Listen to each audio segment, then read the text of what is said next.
G'day everybody. For today's video, I wanted to walk people through the Fragged Kingdom 2 rules. So, as with any RPG system, if you're wanting to get familiar with the rules quickly, to see if it's the right RPG for you, or if you are learning a new rule system, always start with a character sheet. Not only start with the character sheet, have the character sheet with you while you're looking at the rule book. Okay, have it printed out and sit it right next to it as you are going through the pages. It will help you to contextualize your ideas, and because character sheet it's a summary of the rules. It's the place where you record it and you use. It's the most used prop with any RPG. So yeah, taking a super quick look at this character sheet, you can see a few differences between Fragged Empire 2 and Fragged Kingdom 2. Because, I mean, of course, I am changing from a science fiction setting to this techno-magical fantasy setting, but also because I've developed my thinking. Every single Fragged book is better than the previous one. That's how this works. So a couple of things. I'm not going to go into any detail, just highlighting some points here. So you'll see you've got your bonds and your drive. Here, this is bonds. This is who is your character's lord, religion, mentor, friend, rival. And then drive is your motivation, which is connected to your bond. This replaces complication rules, the standard complication rules.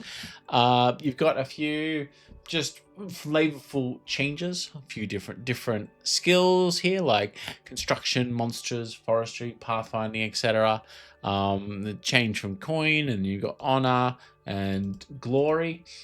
For down here, then on your combat sheet, you'll notice there's a spot here where you can write in your defenses for the different cover values. That's just ease of life, make things a little bit simpler and quicker.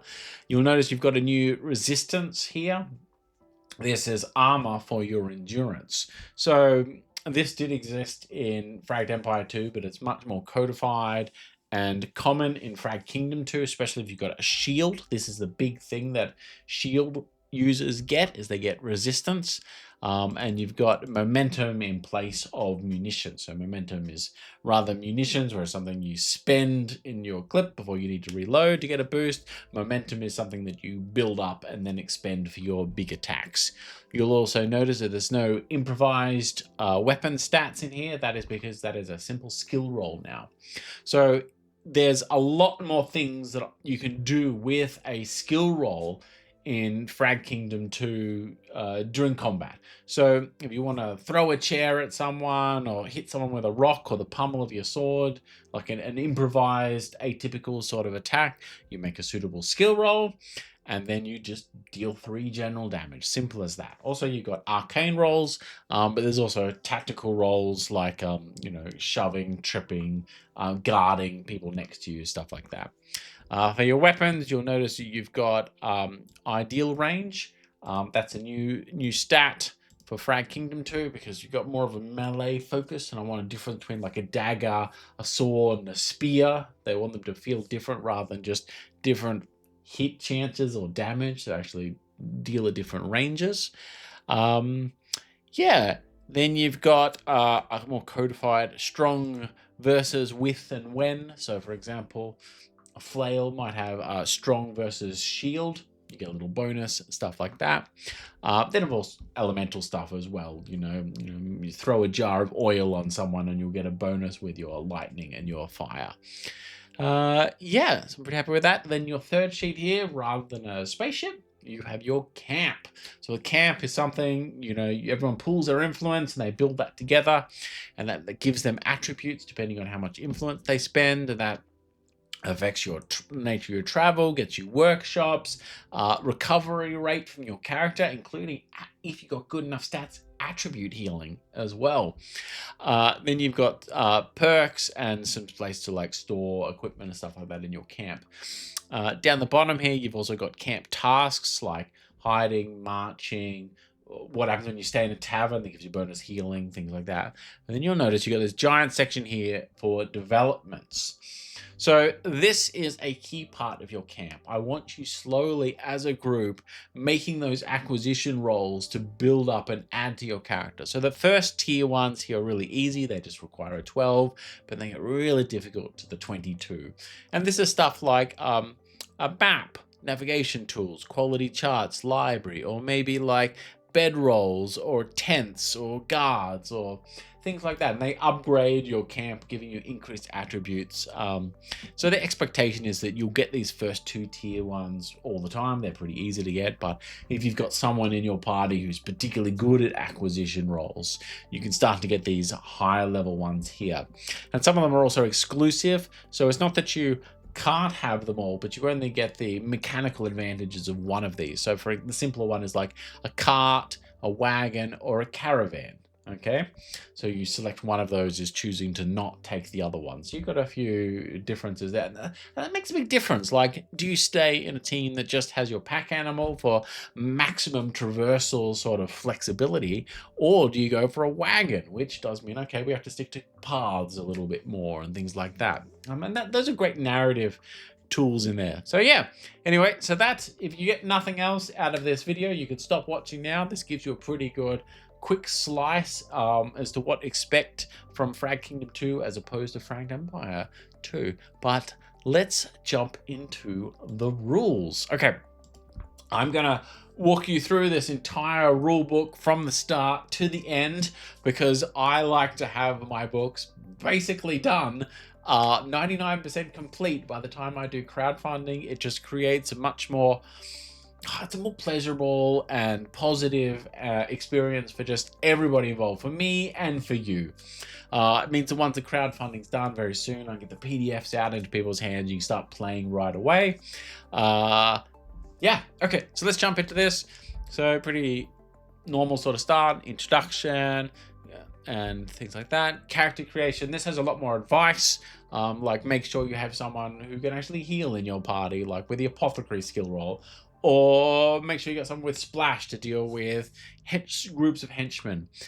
Step-by-step guide. A lot of this will be very familiar for you guys who are who know Frag, but those who are new, playstyle icons are a massive part. So in a when it comes to RPGs, you have different ways that people approach RPGs. So some really don't like rules, you know. Some, they like the narrative side of stuff. They like putting on the funny voices and collecting all the pets and befriending all the NPCs.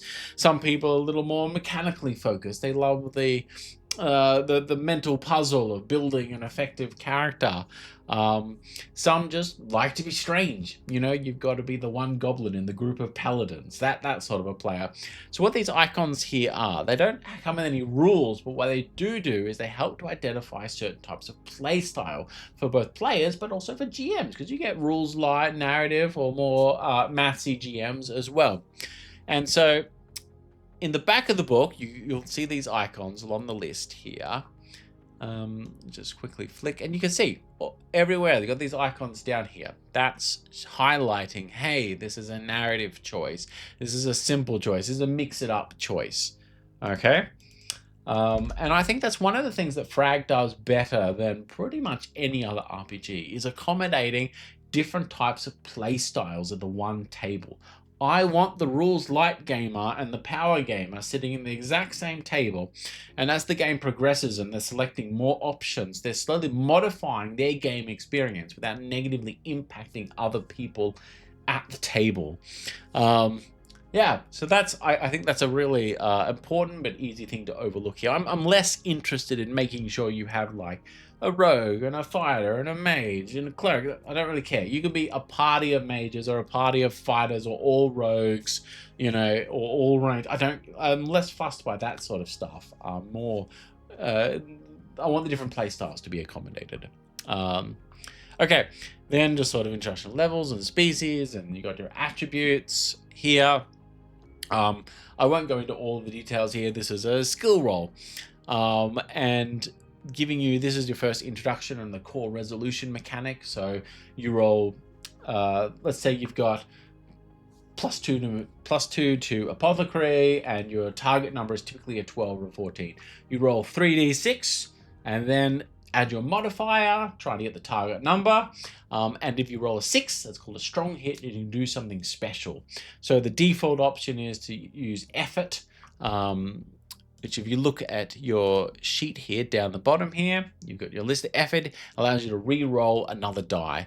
But let's say you can get more options through your items or your traits. So let's say you've got a flame spell, you might use that, and you've just done an attack roll on someone, you might use that 6 to set them on fire or melt their armor. Okay. Cool. Then you've got skill roll damage. That's a much more bigger thing. It's to do with, like, you can get yourself exhausted by suffering maximum endurance damage or attribute damage just out of combat. So if you keep on pushing yourself and you never rest and recover, it just weakens you up. Then you've got, the strong hits. Okay, skill rolls. So this is all pretty straightforward. You've got, I could walk through all of these, but you can see them all down the side here. So wealth is to do with your ability to purchase things. It's your personal sort of how much money you have on you, but also your knowledge of business and commerce and mercantilism. Persuasion and leadership are your big social skills. So persuasion is more subtlety. It's more like tricking people, deception, befriending, that sort of thing. Leadership is more strength of personality, so dominating a space, commanding attention, giving instructions to a crowd so they listen to you, but also interrogation and things like that as well. Insight is your ability to discern other people's, motivations or understand people's philosophy, your mindsets, things like that. Culture and sophistication are your two different cultural knowledge, like law, history, customs, things like that. So culture is more lower class, and sophistication is more of an upper class, is a simplistic way to determine that difference. So let's say you want to make a religion roll. You might make culture to sort of understand the common understandings of a certain religion and their practices, whereas a sophistication role might actually give you the doctrines or the holy texts or the more religious structure sort of understanding of things. Then you've got physical, running and jumping and climbing. Then you've got resolve for your bravery. Resolve is also connected to your drive. So if you wish to do something that aligns with your drive, you can substitute any other skill for a resolve roll to attempt that. So let's say you have hatred of elementals or something like that, and you're fighting one and you're chasing after one, so it might be normally a physical role. You might substitute that for resolve to really push yourself forward to succeed in that chase. Awareness is using your senses to perceive your surroundings. Stealth is hiding, but also pickpocketing and sleight of hand, security systems. Apothecary is healing. Metallurgy, of course, covers all the sort of metal, sort of advanced technological stuff, but also techno-magic as well. Construction is basically everything else, like wood and stone and cloth and leatherworking and things like that. Monsters is your knowledge and ability to work with monsters. Forestry is your knowledge of the forest and forest creatures and animals and things like that. And then pathfinding is your ability to navigate, but also sailing and understanding the weather.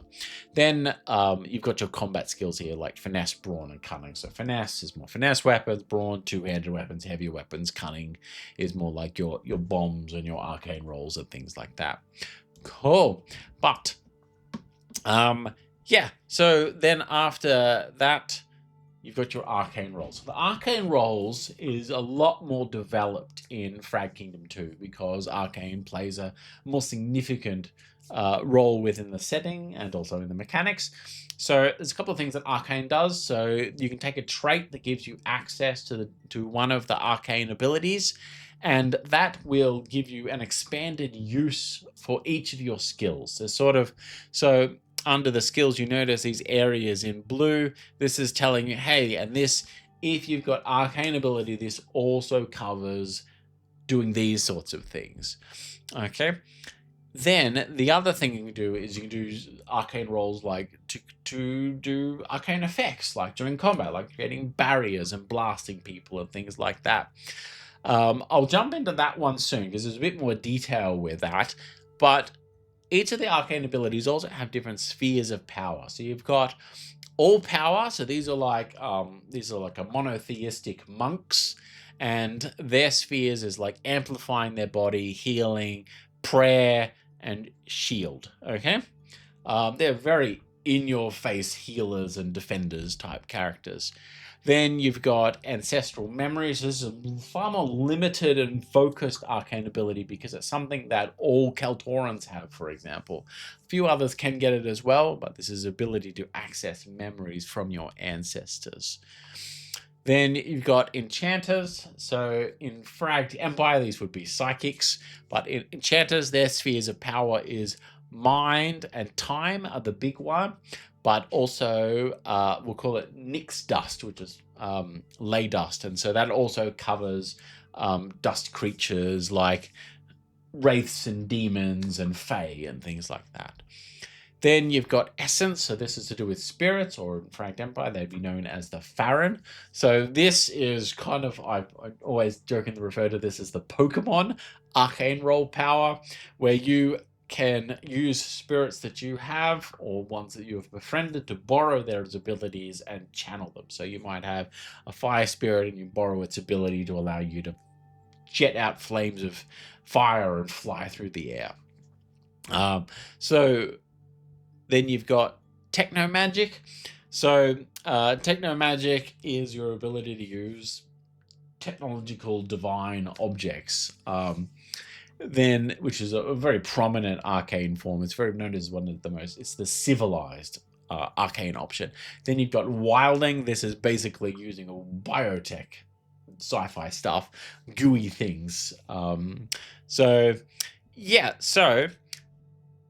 looking at these, so let's say you've taken one of the traits to do these arcane abilities. In the back of the book, I've got these example arcane rolls. This is a new way of me structuring how arcane rolls, and I am particularly proud of this, and I hope that I accurately convey the power that just these 2 pages have. So as a game designer, I love it when I have maximum use out of just get the maximum amount of game fun out of a page. Okay, so I wanted to avoid that sort of classic D&D approach of having pages and pages and pages of different arcane rolls. Instead, what I've done is I've created a really, really solid bones that people can use. They're very mechanically tight, but also give a lot of narrative flexibility because I like people to get really creative with their arcane rolls as well. But just to give you an example, so let's say you've got here, we will take blast. Okay, so to do blast, let's say during combat, you just need to do a prep action to allow a skill roll, and you just need to pass a suitable skill roll of 14 or 16. Okay, and then a character within 6 of you will suffer 3 general damage. Very straightforward, easy. But under here, you've got all the different arcane abilities, and these modify it slightly. So for the all power, it increases to 4 general damage, but it needs to be someone right next to you. Because you punch them, okay? When you're like a martial arts monk. Then enchantment gives you extra damage versus demons, enchanters, fae, and wraiths, so dust creatures. So they're more effective against their kind. But then you've got one of these is highlighted in red, essence. It's the first example of this. This is telling you this type of arcane ability is particularly good at this arcane roll.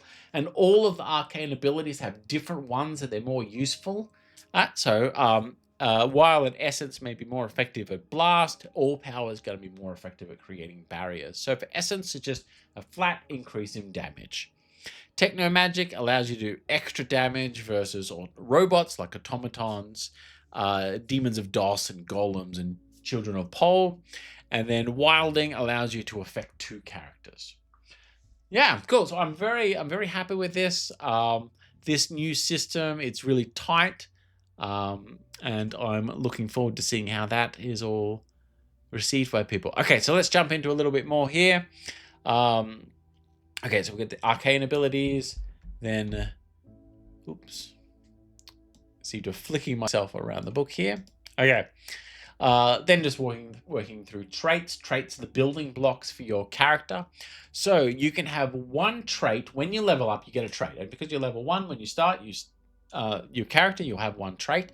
And you have one trait per trained skill or other area like attribute and things like that.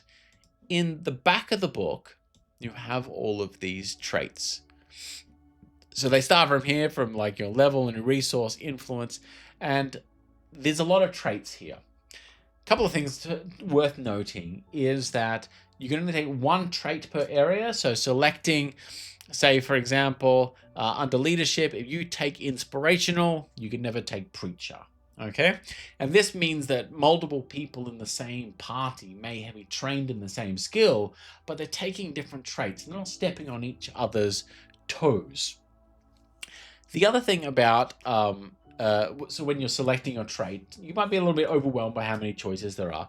My recommendation is, when thinking about your character, select the one area that that is really defining for your character. So let's say I've taken a ranger and I want them to be really good with like forestry. So what I would do is, in the back of the book, I would go to the forestry area here and I would just look at these traits and just take one of them. Ignore all the other options, just select one of these, and these little icons on the side may also help to inform your choices as well. So if I was a ranger, I'd probably actually just take the ranger trait, or maybe I want to take the lumberjack trait or the huntsman trait. Okay, and then as you're played Fragged for more, because I want you to get years and years of enjoyment out of this. All these other options will give you lots more depth and give you a lot more replayability. Okay, yeah, they're the building blocks of your character. Like, you don't have classes or anything like that. Then complications, resources, and influence. So resources is for gaining your weapons and items, and influence is for upgrading your camp. I won't go into a lot of detail with that one. Then acquisition roles. So this is for your minor purchases. So in the back of the book, you will notice, so let's say we have a look at the weapons here. Everything's got an acquire cost. This number here with a little T next to it is telling you this is an acquisition role is required to get this item. And so the way you get an acquisition role is you spend a spare time point. You get one of these per session. And then you tell the GM how you're going to acquire something. I'm going to make it, or I'm going to purchase it. And then you select a suitable skill like wealth or construction, make your roll. And if you get that number, bam, you've succeeded. You've got that item. Okay. Keep going up through here. Okay. Going more of the rules. This is an example character sheet. This is what you would look when it's all filled out. Then more examples and encounters. Okay. This is how to construct equipment. So the core way that Fragged works with building things, is to have a base option. So like, let's say I've taken a hunting bow. You select one variation. So is it a fiery hunting bow? Is it a hardwood hunting bow? Is it a primal hunting bow? And then after you've selected that variation, you can then, during your campaign, add any number of modifications. So again, going to the back of the book, so let's have a look here at range. First thing here is you would select your weapon. So let's say warbow. You take all those stats. Then you can see that the warbow's type is range. Then under range here, select one of these variations. And then during the campaign, you can add any number of these modifications to your game. So we might say, okay, it is a hardwood bow. And then during the campaign, I might add personalized or quality or well-maintained to it. Cool. Okay. That's how you make items. Same thing works for outfits, work like that as well. And it's not exactly the same, but structurally wise, character is also built like that. Your core option is your species. That's like your variation, and then you use like traits throughout the campaign. That's a little bit like your mods. You can just keep adding them on. Okay, combat. So combat is very much like you take turns in fighting and 2 actions per turn moving around on a grid. So unlike in Fragged Empire, where it's a lot of shooting grenades and cover, in Fragged Kingdom, it's cover plays, environmental cover is less of a consideration and more like your character's positioning. So you're going to want to get the ranged people behind the guy with the shield and stuff like that. And then, yeah, pushing through this, how to make attack rolls and your damage and healing, and here's how companions work. So companions are a little bit more complicated. That's why they've got extra rules in there. And then if you're mounting, if you want to do charges and jousting, it wouldn't be a fantasy game without the ability to be a knight on a horse with a lance. Cool. There's your camp. I've pretty much run through everything with the camp, but this is sort of going with more depth with what do all these different things mean. So for example, you gain automatic permissions as your authority goes up, such as base level is your ability to carry weapons around, or you can collect bounties and visit mayors, and all the way up to the top you can get, like, if you get 9 authority, you have legal immunity, and 10 allows you to visit the palace. So so that can be fun, that sort of stuff. And your cam, and there's a GM's guide running through how to think about the rules and the law. Your campaign location is how to reward players, how much loot do you give them, how much influence and stuff like that. What's the difference between honor and glory?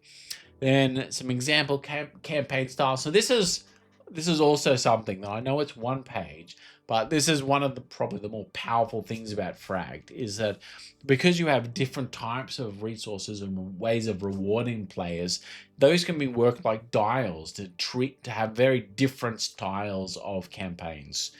So like a survival one, or a nation building, or maybe you want to combine Fragged Empire with Fragged Kingdom and have a cosmic game. Then here's how to create encounters, like a skill encounter, different environments, and then how to think about downtime, and then a combat encounter. Some suggestions on your battle map, creating NPCs. This here is the ability table for creating NPCs. In the back of the book, we've got lots of pre-made NPCs, which you'll see soon. If you want to do home brewing, here is some advice for homebrewing, how to create new species and traits and equipment. And then we got to the lists in the back of the book. So first one is example bad guys. So lots of these already pre-made up for you. And then after that, you've got summary of your keywords and your combat quick reference and NPC options and traits and things. So this is, yeah. Okay. Going through this, tick, tick, tick. You've got the green sections here all pre-made. So you can make your own outfits, or you could just grab one of these, make it quick and simple. Utilities, example, misguided and task. Then you've got this little section here, which I'm a bit proud of too, is your tactical skills. So much like there's arcane roles to create barriers and blasting people and creating portals and grabbing objects, if you're a martial focused character, there's also a big bunch of skill rolls that you can make during combat. And this is new for Fragged Kingdom 2, is for like feinting or guarding your ally, or like tackle and shoving people and stealth and things like that. So that's all in there. Then you've got your camp developments and perks and complications. We've got some summary in your languages, and yeah, then the character sheets in the back. Cool. Okay, I know that was quick and dirty. I could go with a lot more detail, but I sort of wanted to just sort of give you guys an introduction as to what to expect. I'm really proud of this book, and I look forward to getting it into your hands. Down below will be a link to my landing page for the crowdfunding project. Click that. And click the button if you wish to receive an email notification once we go live. Cool. Thanks so much, everybody.